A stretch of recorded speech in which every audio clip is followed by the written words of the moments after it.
So just to do a Q3 recap, Q3 was another record quarter on many levels. We had our industry-leading operating margin reach 17%, and our free cash flow surpassed $3 billion in Q3 and approached $9 billion in the past 12 months. As our factories ramp, we're looking forward to a record-breaking Q4. So it really, knock on wood, it looks like we'll have an epic end of year. So Q4 is looking extremely good. On the production ramp, Giga Berlin achieved another milestone of 2,000 cars made in a week with very good quality, and is ramping rapidly. Giga Austin or Giga Texas should reach this milestone very soon. And in fact, just yesterday, if you extrapolated yesterday's build rate, it would be 2,000. Our production of 4680 cells has tripled in Q3 compared to the previous quarter. We are finally gaining rapid traction on the 4680 cell, and its output is growing rapidly, and we expect it to start incorporating in cars and having it be a significant portion of our production here in Texas in the coming months. We also have our second generation of manufacturing equipment for 4680 cells in Texas, which continues to show great progress along with our original pilot line in Fremont. The Fremont factory team once again reached record production in Q3, and we intend to keep raising production in Fremont. Regarding Autopilot, at the end of September, we hosted our second AI Day and showed the first prototype of our Optimus robot, the latest updates on our Dojo training computer, and a wide range of improvements of full self-driving software. Our vehicles have now driven nearly 60 miles in full self-driving beta mode, and this number continues to grow exponentially. Our goal with that AI Day was recruiting, and we've seen a massive influx of world-class artificial intelligence engineer and scientist resumes. So it generated a tremendous amount of interest from some of the best AI researchers in the world. I can't emphasize the importance of this enough, because I think it finally has become clear to the smartest AI technologists in the world that Tesla is among the very best. So, and this quarter, we expect to go to a wide release of full self-driving beta in North America. So anyone who has ordered full self-driving beta or full self-driving will have access to the FSD Beta program this year, probably about a month from now. So, and then obviously anyone who buys a car and purchases a full self-driving option will immediately have that available to them. So the safety that we're seeing when the car is in FSD mode is actually significantly greater than the safety we're seeing than when it is not, which is a key threshold for going to a wide beta. Let's see, with respect to demand, we've got a lot of questions about demand in recent weeks. I can't emphasize enough, we have excellent demand for Q4, and we expect to sell every car that we make for as far into the future as we can see. So the factories are running at full speed, and we're delivering every car we make and keeping operating margins strong.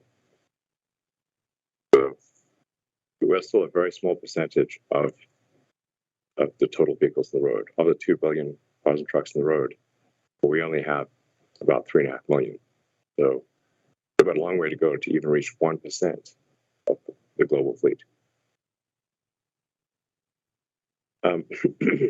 Let's see, based on my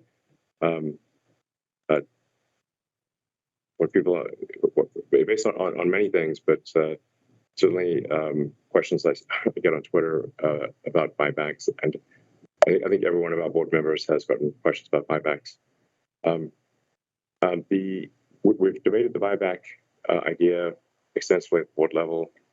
The board generally thinks that it makes sense to do a buyback but we want to work through the right process to do a buyback.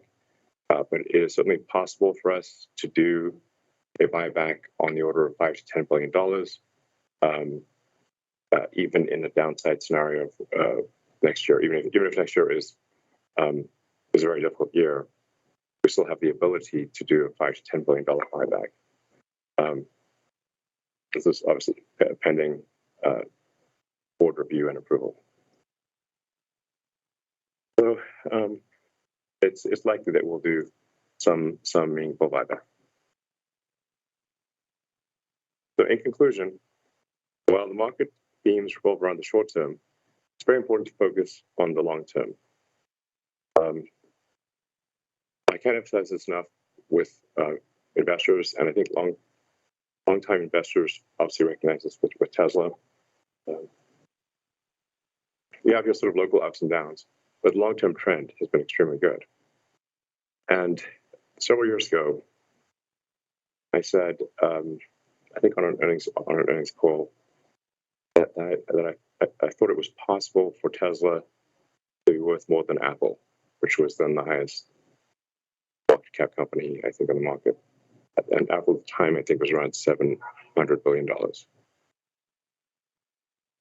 And I said it required incredible execution, at least some luck, and we didn't indeed achieve that.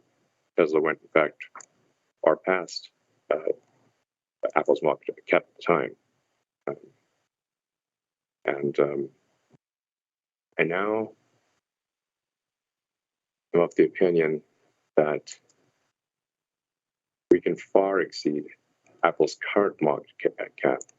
In fact, I see a potential path for Tesla to be worth more than Apple and Saudi Aramco combined. So now that doesn't mean it will happen, or that will be easy. In fact, I think it will be very difficult. It will require a lot of work, some very creative new products, tremendous expansion, and always some luck. But for the first time, I see a way for Tesla to be, let's say, roughly twice the value of Saudi Aramco. And I think I haven't quite seen that yet. I mean, this is the first time I'm seeing that potential. So, I mean, we have an incredible product portfolio. I think we've got the most exciting product portfolio of any company on earth. Some of which you've heard about, some of which you haven't. We're in the final lap for Cybertruck.